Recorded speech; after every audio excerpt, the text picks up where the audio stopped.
Oh shit. What's happening, fam? L.A.R. movement still moving. Book is entitled Lessons from a Non-Custodial Father at Amazon, Kindle, and Create Space. A link will be in the description box below as usual. This video is entitled If We Got Beef, Then We Got Beef. So I saw the little thing with 50 Cent today and kind of trolling Rick Ross. And some people don't like that. Some people think it's classless and tasteless. So I'm using this as an example for people who like playing and trolling and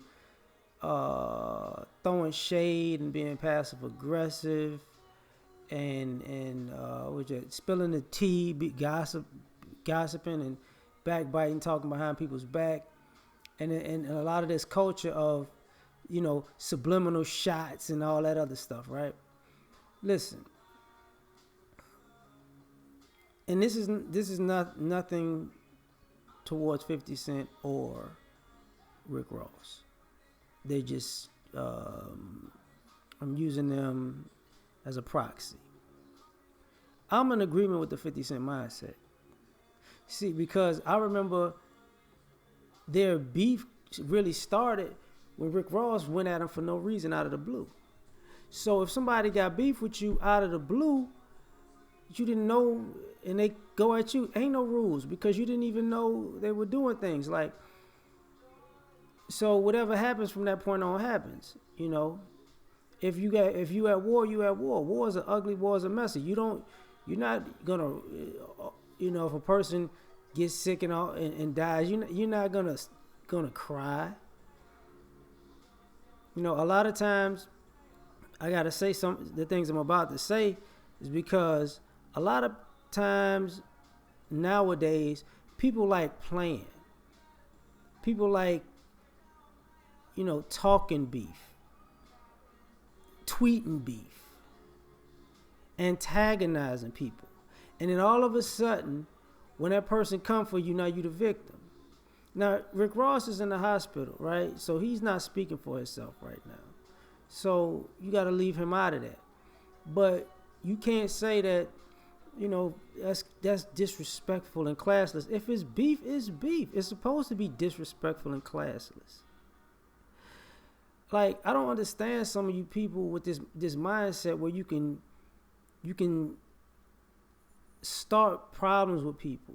You can instigate fights with people. You can antagonize people, but they're supposed to have all of these benevolent morals and ethics when it comes to their response to you. You don't get to judge how people clap back at somebody, or for how long they clap back. If they clap back for life until death, and if they clap back even after death, like, you don't get to judge that.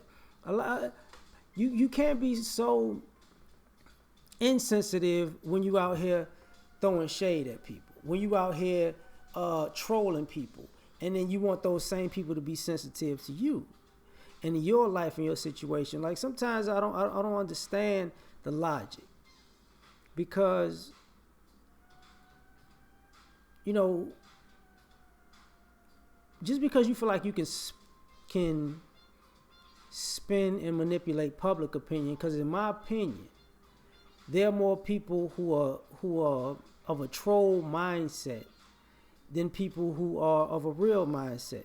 That's why you're able to, oh, this person isn't relevant, or this doesn't matter, or that ain't even a real thing. We're gonna break this bullshit down to the common denominator, and everybody gets in this little sheep mentality that, you know, it all makes sense, but it doesn't, because this whole passive aggressive, subliminal shot, trolling, antagonizing thing, the buck stops when somebody come at you face to face. Then all of a sudden, you ain't really about that life. But like I said, if we got beef, we got beef. And it ain't no pausing. It ain't no wait, hold up. I ain't really mean it. I was talking all that stuff for all this. Because if you talking reckless and disrespectful, and you throwing shots at people, and it's to the point, you know you're going to see that person, right? you know you're gonna cross paths with that person, right? You know, um, they're not feeling what you saying and doing. Like you know, their family got to deal with the backlash of people coming at them because of the way you came at them. Their friends, their children may have to get clowned or something by your passive aggressive trolling. And now all of a sudden, when you come across these people in real life, you supposed to shake hands and be friends? No. If we got beef, we got beef. You know, if you want to manipulate public opinion, obviously that's a strategic move to destroy the other person. So obviously we got beef, right? You know, I don't get it. I really don't, because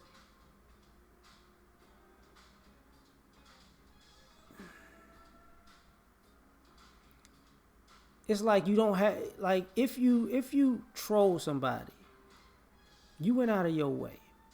You have no regard for them. Like, even if, like, people on the internet, when they dox people, if you dox the person, whether you was right, you know, if you got the right information or wrong information, if that person ever crossed your path and crack you upside the back of the head with an axe handle, who cares? You got beef, right?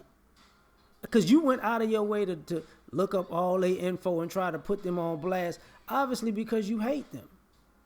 Because you want to destroy them. You want to see whatever they got going on in life crumble into ashes. You got beef, right? So if they see you and go at your head, then it's beef. What's the problem? You do dirt, you get dirt. What's the issue here? You know, and I'm bugging. And as a hip hop fan, here's the thing. I always hated the subliminal shots. Because, especially with rappers, right? Rappers will tell you that they'll kill everybody in the Milky Way. But then get on a record and throw a sneak diss. I just threw a little shot here, though, subliminal. Sneak diss. I thought you was hard, though. If you said you got a problem, I mean, I thought you said you was a gangster, though. I thought you said you was a drug dealer. I thought you said you ain't got no problem with beef, though. You ain't got a problem with confrontation. You a grown man, but you sneak dissing? You throwing subliminal shots? Really? So that means you a punk. Because if you got a problem with somebody, you say, look, man, I don't like you. And for me, I mean, as a person, I'm a jokester, and you know.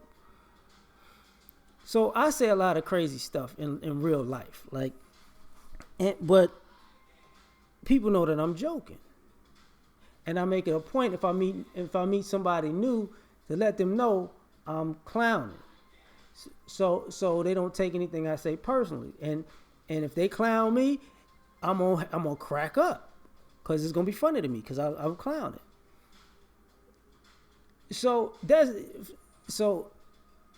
when I come across people who take things, who are serious all the time, and they mean everything they say. Okay. So what you going to do about it? Since you got all this animosity in you, what's up? See, because for me, a switch turns, like, you know, because if I'm playing, and then somebody says something for real, I'm like, you for real? Like, we for real right now? And they're like, nah, okay, my bad. But then, if it's like, yeah, okay, when and where? That's all we got to know, when and where. And then all of a sudden, it's like, wait, you thought I was an easy target because I was playing, but now I ain't playing. So no, it ain't no more easy target. So when and where? Then it's like, well, it's a bad idea. And this is what I think about people who act like with trolling people and instigating and antagonizing people. Oh, you thought it was a game? Okay, so when and where? And now all of a sudden, Be classless, be tasteful, go to church. You wasn't classless, you wasn't tasteful, you didn't go to church, you didn't follow any rules or regulations. You just went out there and jumped out the window and got reckless. So why do you need all these manners and all this etiquette after the fact? Because if we got beef, we got beef, right? That bothers me to the core, man. I despise that. Because ultimately what you're saying is you want to be able to disrespect people. And it's cool. I want to manipulate the crowd. But then when somebody break your motherfucking face, all of a sudden, you an innocent angel and you know, I didn't deserve that. Man, shut up. Because we got beef. Just my opinion on the subject. We out.